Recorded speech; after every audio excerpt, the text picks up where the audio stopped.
सोसायटीमधील किलबिल ग्रुपची निर्मिती झाली त्यावेळी सगळ्या पालकांनी मुलांना सांगितले होते की आम्ही दर शनिवारी सोसायटीच्या हॉलमध्ये एकत्र येणार आणि प्रत्येक आठवड्यात तुम्ही काय गंमत केली आहे, काय नवीन शिकले आहे, हे आम्हाला तुम्ही सांगायचे किंवा दाखवायचे. सगळ्यांनी तसे मान्य केले होते. या शनिवारी पालक जेव्हा एकत्र जमले तेव्हा त्यांना अतिशय आनंद झाला. कारण आपल्या बच्चे कंपनीने खूपच सुंदर आणि क्रिएटिव्ह सरप्राईज त्यांना दिले होते. या आठवड्यात मुलांनी काय केले होते? 4-4 मुलांचा ग्रुप करून महाराष्ट्रामधील विविध भौगोलिक ठिकाणी हवामानानुसार तेथील घरांच्या रचना कशा वेगवेगळ्या असतात त्याच्या प्रतिकृती बनवल्या होत्या. सोहम, आर्य, अदिती, पार्थ यांनी तळ कोकणामधील भरपूर पाऊस असणाऱ्या ठिकाणची घरे तयार केली होती. भरपूर उतार असलेली घरांची छपरे बनवली. पुठ्ठ्याच्या भिंती आणि स्ट्रॉचा उपयोग करून छपरावरचे पाणी एकत्र करण्यासाठी पन्हाळी तयार केली होती. फारच सुंदर रंगसंगती वापरली होती. घरे अतिशय सुंदर दिसत होती. सगळ्यांना ही प्रतिकृती फारच आवडली.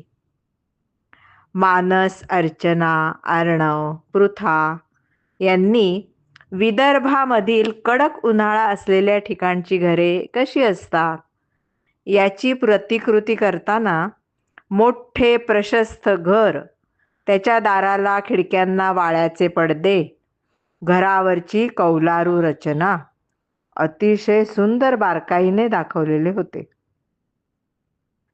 मानसी, भार्गव, काव्या, शार्दूल यांनी जुन्या मुंबईमधील गिरगावातल्या चाळींची प्रतिकृती तयार केली होती.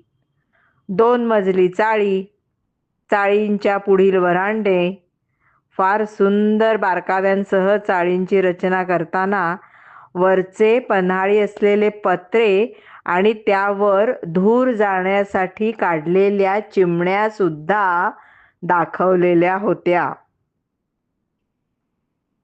जान्हवी, तनया, ओंकार, प्राची यांनी पुण्यामधील जुन्या वाड्याची प्रतिकृती तयार केलेली होती.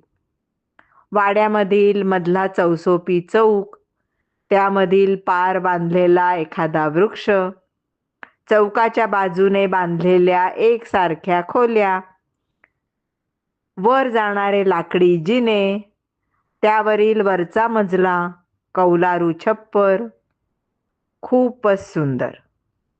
अगदी पुण्यातल्या एखाद्या वाड्यात यावे तसे वाटत होते. सर्व मुलांनी खूप अभ्यासपूर्वक बारीक सारीक बाबींचा विचार करून कलात्मक पद्धतीने फक्त आणि फक्त घरामधील वस्तूंचा वापर करून या घरांच्या प्रतिकृती बनविलेल्या होत्या. सर्व पालकांनी सहभागी मुलांचे खूपच कौतुक केले. या प्रतिकृती पाहण्यासाठी आसपास असलेल्या बऱ्याच सोसायट्यांमधून पालक आपल्या मुलांना आवर्जून घेऊन आले होते. आपला किलबिल ग्रुप त्या परिसरामध्ये आता चांगलेच नाव मिळवायला लागला होता.